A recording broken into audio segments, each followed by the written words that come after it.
is Anne.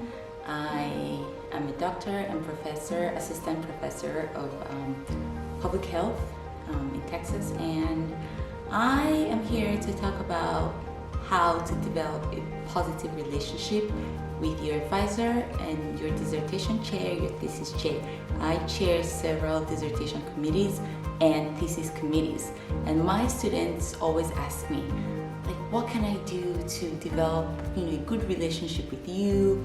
What do you like? What do you like? What are your thoughts? Blah blah blah. So I figured, you know what? I should make a video about this for other students. How do you develop a positive, great, excellent relationship with your chair, with your advisor?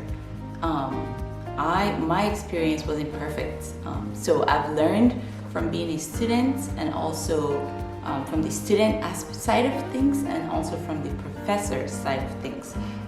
The first thing I want to advise is that you set expectations from your first year. I mean, if you're watching and you're in your third year, well, that's fine, but set expectations. As a professor, I have several engagements. I teach classes, I have my research expectations, I have service, I serve on a ton of committees, I need to do community work, like I have all this stuff. So as my student, you're one small puzzle, you're one small piece of the puzzle, right? So that's something you need to understand as a student. You're not your advisor's all in all. And that was something as a student I struggled to understand, because sometimes I'll email my advisor back then and be like, hi, can I meet with you tomorrow? And she's like, well, next week is best for me, not tomorrow. And I'll be like, she doesn't have time, blah, blah, blah.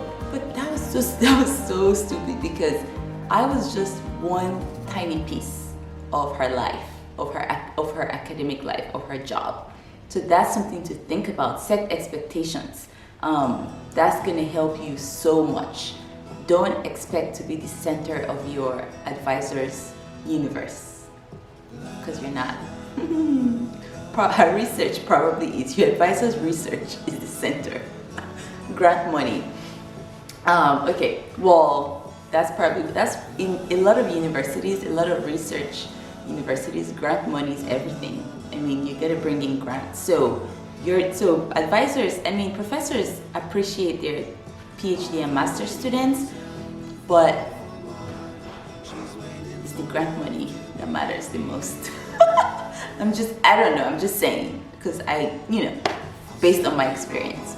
All right, number 2, set monthly meeting times. That's vital. That also kind of ties in with expectations. You want to set monthly meeting times. Maybe say you meet with your advisor twice a month. That's going to help keep you on track. That's going to keep you on your feet. That's going to keep you moving in the right direction. Meet with your advisor frequently. Even if there's nothing to talk about, just say, hey, how's everything going? How are your kids?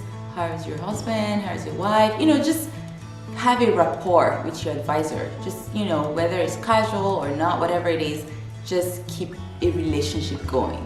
Don't meet with your advisor once a year. That relationship is gonna go into the garbage. So keep seeing them, keep engaging with them. Set monthly meetings, or weekly, or whatever it is. Set meeting times. Number 3, be open about what's going on in your life. So if you have a sick relative, or a sick kid, or a sick husband, or sick, or you have a car wreck, or you don't have a car, whatever it is, make sure your advisor knows, because that helps manage your advisor's expectations of you. So be open, be honest. I don't mean tell your advisor every sub story ever, but be open about your life to your advisor.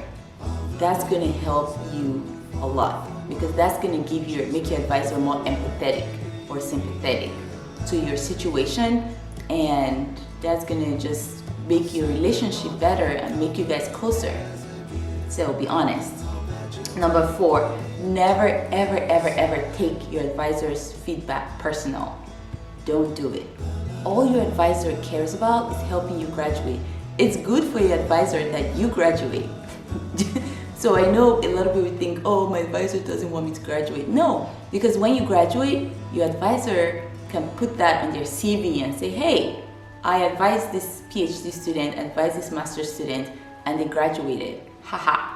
You know, that's good for your advisor as well. So when they give you feedback, they're trying to make you a better researcher, a better person, a better critical thinker, just a better academic all around. So don't take it personal. Listen to criticism, listen to feedback, and move on. Simple as that.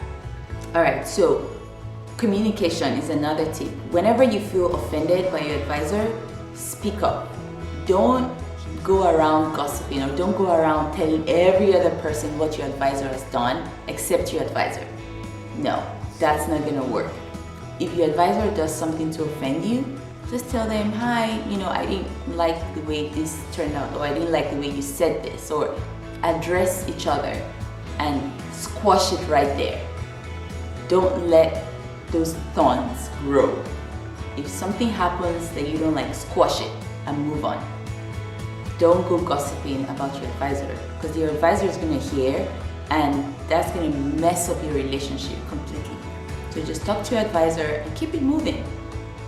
I know it's hard because some of us, like some of you have advisors that are very intimidating. Trust me, your advisor, speaking from experience, your advisor wants you to communicate with them. Not in a rude way, not in a harsh way, just in a very polite way. This happened and I don't like it. Can it not happen again? That's it. So communicate. Okay? Never cancel meetings. There is nothing more annoying to me when my student cancels a meeting. Are you serious? Like, I moved everything around, my whole life around to meet with you, and you're canceling.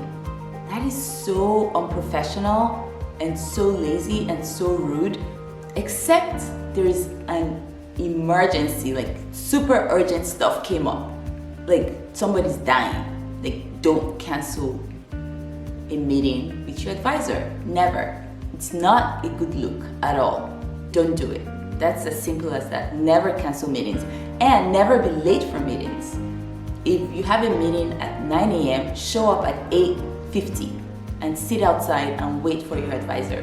Never ever show up late for a meeting, and never, even worse, never cancel a meeting. All right, number 7. I think we're in number 7. Do the work. If you pick a topic and your advisor says, you know, write a literature review about this topic, I want to see the depth of your knowledge. Write it. Do the work. Stop complaining. Do the work. Your advisor is there to help you, so you help yourself too. You have to do the work. I don't even think I need to say much more about this. Do the work. Okay. Those of you in the back, can you hear me? Don't be lazy. If you are a PhD student, a master's student, do the work. That's it. And the last one, try not to change your topics. Try not to change your research interests.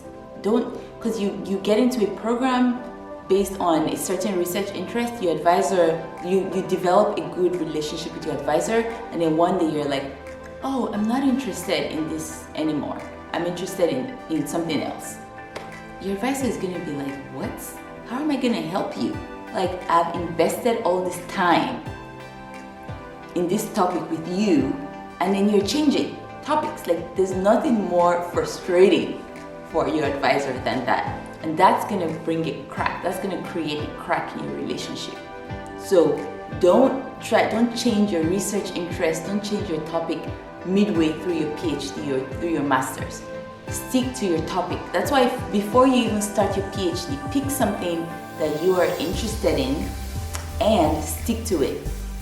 Because that gives your advisor less work, and that actually gives you less work, because if you change topics in your second year or your third year, then it's all messy, because all the work you've done before, it's not it's not gone, but you know, it's like, well, that was a waste of time, kind of, for your advisor. So stick to your topic and keep it moving and graduate. All right, so those are my, I think there are 8. Those are my 8 tips on how to keep a positive relationship with your advisor, how to keep your relationship thriving, how to keep it moving, how to just succeed in your PhD. Because think about it, your master's or PhD advisor is critical to your graduation. So if you have a good relationship with them, you are more likely to graduate seamlessly and really enjoy the journey when you know your advisor likes you or you have a good relationship. All right, I am signing out. I hope you learned something. I hope this has helped someone. Let me know if you have any questions, and if you enjoyed this video, kindly subscribe and like this video and share with your classmates or your colleagues. All right, have a good day and see you in my next video. Bye bye.